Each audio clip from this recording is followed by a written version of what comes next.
Kita ke informasi selanjutnya, pemirsa, hindari mengemudi dalam kondisi mengantuk. Ini diduga karena mengantuk, seorang pengemudi menabrak 4 mobil yang sedang parkir di perumahan di Kelapa Gading, Jakarta Utara. Mobil yang ditabrak pun rusak cukup parah. Inilah 5 mobil yang rusak akibat kecelakaan di sebuah perumahan di kawasan Kelapa Gading Barat, Kelapa Gading, Jakarta Utara. Kerusakan terjadi terutama pada bagian depan dan belakang mobil. Petugas keamanan membenarkan kecelakaan bermula saat salah satu pengemudi hilang kendali lalu menabrak 4 mobil lain yang tengah parkir di depan rumah pemiliknya. Diduga karena sang pengemudi mengantuk. Beruntung tak ada korban jiwa dalam peristiwa ini. Satu buah mobil ya, milik warga juga, yang menabrak mobil-mobil yang sedang berada di parkiran di depan rumah. Kemungkinan diduga kurang konsentrasi ya, atau akibat kelelahan ya. Kini kasus kecelakaan diselesaikan secara kekeluargaan dengan mengganti kerusakan mobil yang ditabrak. Arofah Supandi melaporkan dari Jakarta. Astagfirullahaladzim, mungkin karena faktor kelelahan ya, jadinya membuat sang sopir ini mengantuk gitu. Ini juga bisa jadi pengingat untuk kita semuanya bahwa ketika berkendara harus utamakan konsentrasi dan juga kewaspadaan. Ustaz, saat berkendara ini kan di suatu perjalanan memang penuh dengan tantangan ya, maka dari itu kewaspadaan adalah hal yang utama. Bagaimana Islam sendiri mengajarkan adab-adab dalam berkendara, Ustaz? Ya Mbak Pratiwi, bahwa adab itu untuk menuntun kita agar melakukan perjalanan bernilai ibadah dan juga kita selamat sampai tujuan, bahkan berhasil semua yang kita cita-citakan dalam perjalanan. Maka banyak sekali tuntunan adab dari Nabi SAW.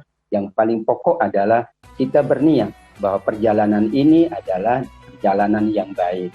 Karena semuanya nanti akan dinilai ibadah di sisi Allah Subhanahu wa Ta'ala. Niat pula berarti kita ingat dengan Allah. Maka sepanjang perjalanan jangan lupakan Allah. Karena sesungguhnya perjalanan itu adalah karunia nikmat dari Allah. Bukankah doa perjalanan? Subhanalladzi sakhkhara lana hadza wa ma kunna lahu muqrinin. Maksudnya Allah yang telah menundukkan perjalanan ini, kendaraan ini. Karena pada asalnya kami tidak mampu mengatasinya. Dan kemudian kita akan kembali kepada Allah Subhanahu wa Ta'ala. Berarti berkendaraan. Melakukan perjalanan adalah nikmat dari Allah Subhanahu wa Ta'ala. Maka kita sepanjang perjalanan mengingat Allah. Di antara ada pula kalau kemudian jalannya meninggi, naik, maka kita membaca takbir. Kalau menurun, maka kita membaca subhanallah. Dan ternyata Nabi amat sangat perhatian kepada kendaraan kita. Dahulu tentu unta dan kuda. Maka kata Nabi, jangan bebani kendaraan kita melebihi kapasitas. Kalau dahulu unta, tidak boleh. Mereka harus ada waktu untuk rehat. Kendaraan kita pula ada waktu untuk rehat. Termasuk ya yang mengendarai manusianya juga perlu waktu untuk rehat. Karena kalau dipaksakan, dikhawatirkan terjadi sesuatu yang tidak diinginkan. Bayangkan unta dan kendaraan harus kita berikan waktu untuk berehatnya. Bagaimana dengan manusia? Maka banyak di perjalanan himbauan. Kalau memang sudah mengantuk, kalau penat, beristirahat sejenak. Insya Allah, kalau istirahatnya lillahi ta'ala, mendapatkan pahala di sisi Allah. Karena nanti tidak membahayakan dirinya, tidak membahayakan orang lain. Yang kita bawa dalam kendaraan kan bukan sendiri. Mungkin ada keluarga, ada sahabat, atau ada teman. Maka Nabi menuntun juga perhatian kepada kendaraan. Betul-betul kendaraan itu dipastikan adalah kendaraan yang layak, tidak melebihi kapasitas. Berarti kita juga harus mengikuti himbauan-himbauan yang ada. Maka adab ini menunjukkan bahwa kita melakukan perjalanan dan perjalanan kita adalah perjalanan yang mendapatkan ridha Allah Subhanahu wa Ta'ala. Amin ya Rabbal Alamin. Satu lagi Ustaz, boleh jelaskan makna dari sabda Rasul yang berbunyi bahwa hendaklah yang berkendara itu mengucapkan salam kepada yang berjalan dan yang berjalan itu mengucapkan salam pada yang duduk. Bagaimana penjelasan singkatnya Ustaz? Ya, ini di antara adab kita yang melakukan perjalanan. Memang yang melakukan perjalanan itu mengucapkan salam kepada yang tidak melakukan perjalanan. Apakah duduk atau dia menyambut atau mengucapkan selamat yang akan melakukan perjalanan. Sedangkan yang duduk mengucapkan kepada yang berdiri mengucapkan kepada yang duduk. Adabnya adalah menunjukkan bahwa kita saling menghormati. Dan yang melakukan perjalanan berarti kan akan meninggalkan keluarganya, meninggalkan rumahnya, mungkin meninggalkan kantornya, meninggalkan sahabat dan keluarganya.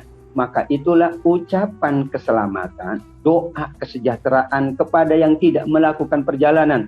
Kan nanti juga dijawab oleh yang tidak melakukan perjalanan, waalaikumsalam. Juga wahai yang akan melakukan perjalanan, kami doakan kalian juga selamat sejahtera sampai di tujuan. Dan orang yang berdiri mengucapkan kepada yang duduk salam, nanti juga saling mendoakan. Intinya adalah bagaimana di antara kita saling mendoakan, khususnya jika kita akan melakukan perjalanan, maka isyarat dari Nabi tadi amat sangat baik untuk kita amalkan agar semuanya yang melakukan perjalanan juga aman, yang ditinggalkan juga aman, keluarga, sahabat, dan semuanya juga insya Allah selalu dalam perlindungan Allah Subhanahu wa Ta'ala. Amin, amin. Allahumma amin. Masya Allah, indah sekali ya Ustaz ya kalau di muka bumi ini semuanya saling mendoakan.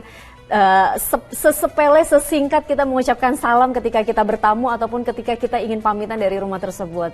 Masya Allah, Alhamdulillah. Sekali lagi terima kasih Ustaz Atabik atas waktu dan juga tausiah yang diberikan untuk kita semuanya, untuk seluruh pemirsa Ajwa TV. Sekali lagi sehat-sehat selalu Ustaz. Wassalamualaikum warahmatullahi wabarakatuh. Waalaikumsalam warahmatullahi wabarakatuh. Terima kasih Mbak Pratiwi.